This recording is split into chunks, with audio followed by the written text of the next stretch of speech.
Trump dedicated part of his speech to attacking another world leader, lashing out at Ukrainian President Zelensky for saying in an interview that Trump, quote, doesn't really know how to stop the war, even if he might think he knows. Look at the war in Ukraine, and I think it's something we have to have a quick discussion about because the president of Ukraine is in our country, and he's making little nasty aspersions toward your favorite president. Those cities are gone. They're gone. And we continue to give billions of dollars to a man who refuses to make a deal, Zelensky. All of this comes after Zelensky visited an ammunition plant in Pennsylvania earlier this week, where he was thanking workers who are making the critical munitions that are being used in his country's war against Russia. He was there, as you can see here, alongside Pennsylvania's Democratic Governor Josh Shapiro. But that all set off a firestorm on Capitol Hill today, where the Republican House Oversight Committee Chair James Comer said he's going to open an investigation into the matter, as House Speaker Mike Johnson directly accused Zelensky of interfering in the 2024 election and demanded that he fire the Ukrainian ambassador to the U.S. I do hope that Zelensky does the right thing. I think it was wildly inappropriate what happened, and we cannot have foreign nations interfering in our elections, and I think that's what it amounted to. Of course, I should note, as we are taking all of this in, that Trump himself has hosted a series of world leaders at Mar-a-Lago in recent months and recent days, really. That includes the prime ministers of Qatar, Hungary, and Israel. And I'm joined now by Democratic Senator John Fetterman of Pennsylvania. Senator, it's great to have you here. What is your response to House Speaker Mike Johnson tonight calling for President Zelensky to fire the Ukrainian ambassador? That's what the expression is like. That's even beneath the kinds of things that he has said and done. And now that committee, incredibly ironic because they're using that commission for absolute political kinds of things, just like that. And I'd like to remind everybody, Trump actually filmed campaign videos literally in the White House. So that's absurd, and it's insulting to the Pennsylvania workers that work as part of the foundry of just where they make these kinds of munitions that help keep Ukraine free on that. And the president was just there to thank those people. And now to turn that into some kind of political thing, it's a disgrace. And I can't think anything that I can't say that I'm shocked, but it's just absolutely pathetic. Before we all go out in session and now before the election, they have to end on that kinds of a note.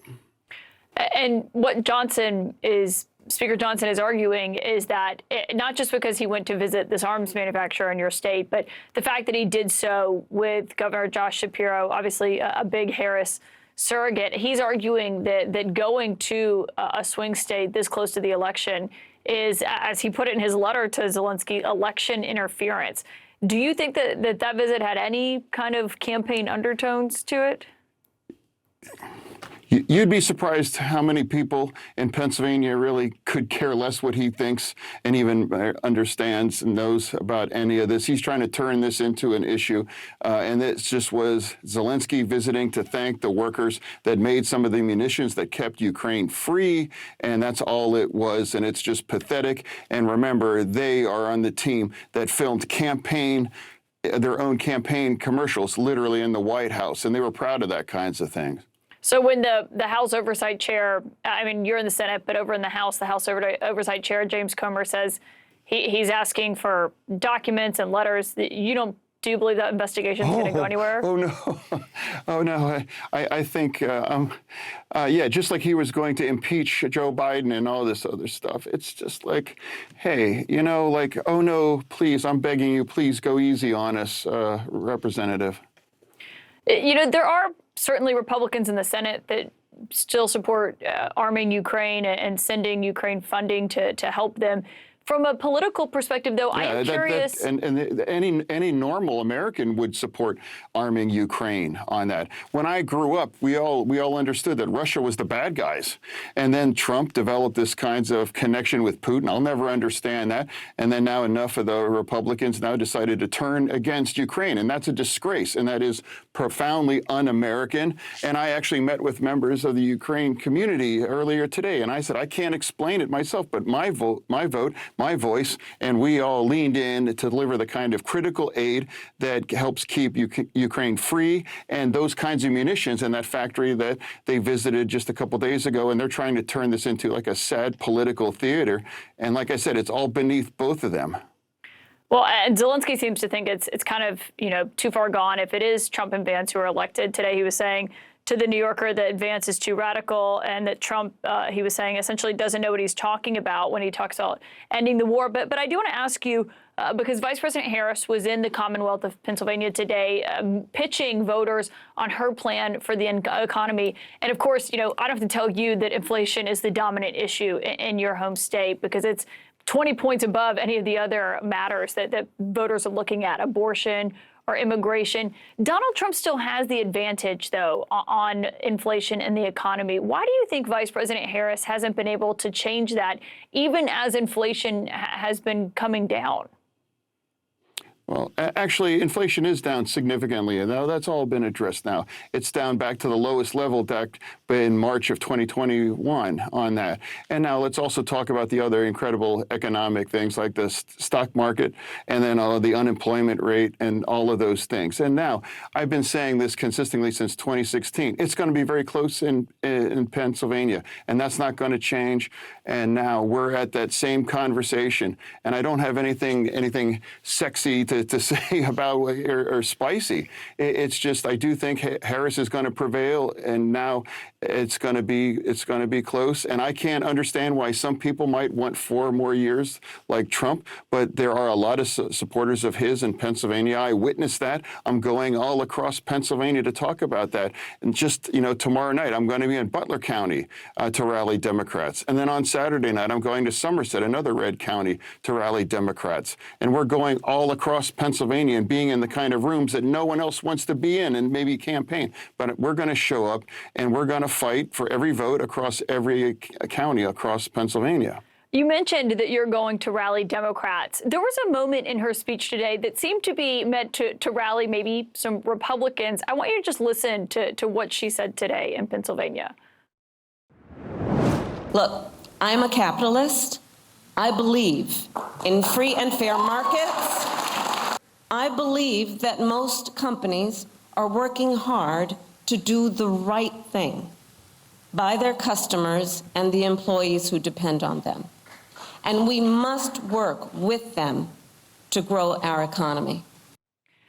Senator, you could almost expect to hear, a pro-business Republican like a Mitt Romney of the past saying something like that. And when she says that, and she says, that she won't be constrained by ideology, is that kind of signaling enough to reach out to some disaffected Republican voters?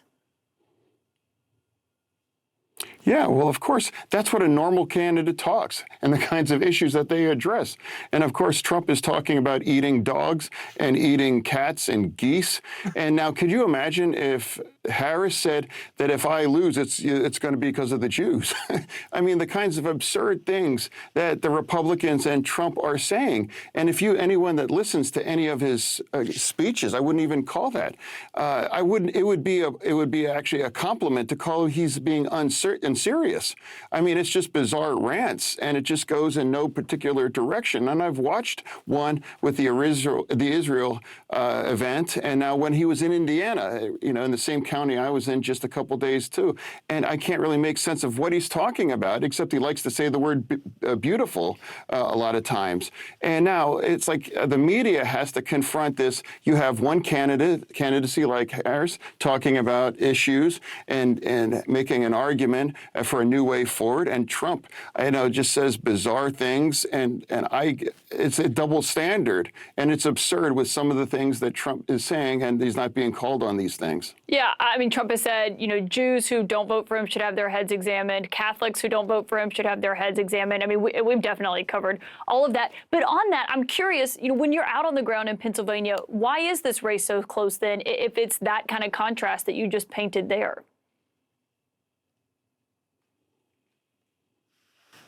Yeah, well, it's. I've been saying, I'm describing it as it's the choice. It's the choice. People that now haven't already made up their minds are going to be like, what do I want for 4 more years on that? And I do believe that enough people are going to realize that Harris is the kind of direction that we want to go on, and it is going to be very close. Just like what happened in 2016 and 2020, when Joe Biden happened to pull it out by 80,000 votes. That's an incredibly small margin, and I would expect that it's going to be a small margin. No one's going to run away with it in Pennsylvania, unless you have like a Mark Robinson kind of situation. Oh my gosh. But even then, I'm not sure really there's not much left Trump can say or do to himself that he's already defiled himself with. And now at where we're at, it's going to be close and very competitive. And that's why for the next 40 some days, I'm going to be across making that argument all across Pennsylvania in the kind of counties that we have to jam up to make sure that Trump isn't able to create the kinds of margins that he had in 2016 and tried to actually produce back in 2020.